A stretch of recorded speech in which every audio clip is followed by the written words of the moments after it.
ko lang madam yung booking niyo po sa Lalamove. Yes po. Sige madam, 8 minutes to pick up po. Salamat po. Okay, please look for ano na lang. Because actually sa akin i-deliver eh. So, i-pick up dun sa number na binigay ko.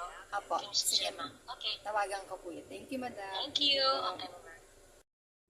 Hi guys, first booking namin ngayong mag-asawa. Nandito kami ngayon sa Makati. May pipick upin kaming cake. Dadali namin siya sa may Pasig. Guys, madalas nakakapag-pick up kami guys sa Lalamove ng mga cakes. Tapos pag cake ang dala namin, doble ingat talaga kami guys kasi madali siyang masira. Tsaka yung asawa ko, doble ingat din siya sa pagdadrive pag cake yung dinideliver namin. And guys, nandito kami ngayon sa Buendia Avenue. 1 o'clock na ng hapon. Medyo traffic na rin siya dito.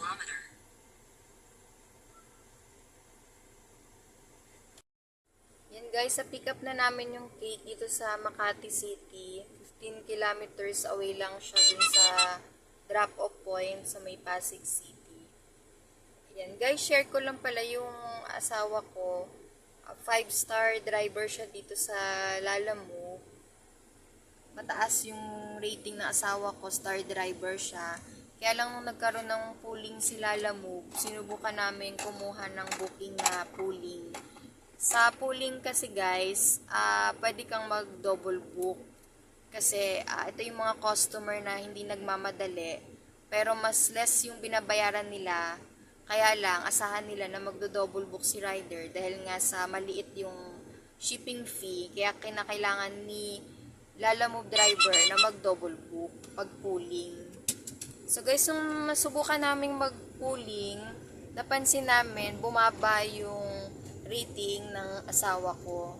Kaya sabi niya, napagdesisyonan niya at napag-usapan namin na no to double booking na kami dito sa Lalamove. So, ganun talaga guys, sa trabaho naman, walang madali. Kailangan lang talagang pagtsagaan, kailangan lang meron kang mahabang pasensya at lagi mo lang iisipin na trabaho lang yan, walang personalan. So, guys, ayun nga, ngayon, pipilitin namin ng asawa ko na mabalik yung 5-star niya dito sa Lalamove.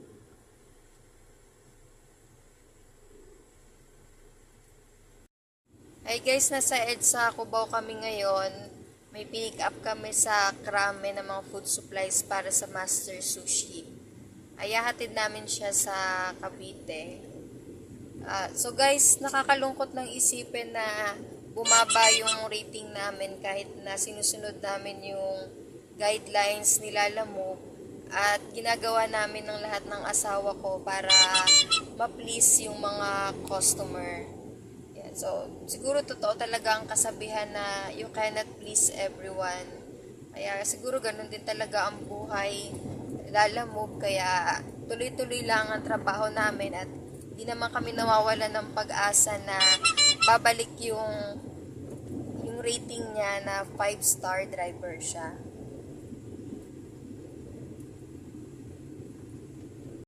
Guys, na-deliver na namin dito sa Cavite yung gamit.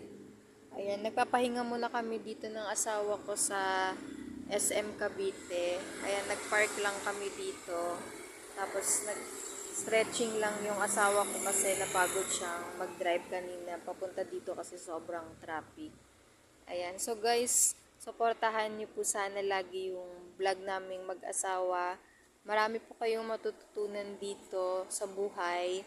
At makikita nyo rin po dito yung buhay Lalamove naming mag-asawa. So guys, don't forget to like, share, and subscribe to our YouTube channel. And follow us on Facebook, Team Vlogmas. Guys, tandaan natin lagi yung taong nagpapakumbaba, siya yung lalong itinataas at yung taong mapagmataas naman, siya yung lalong bumababa.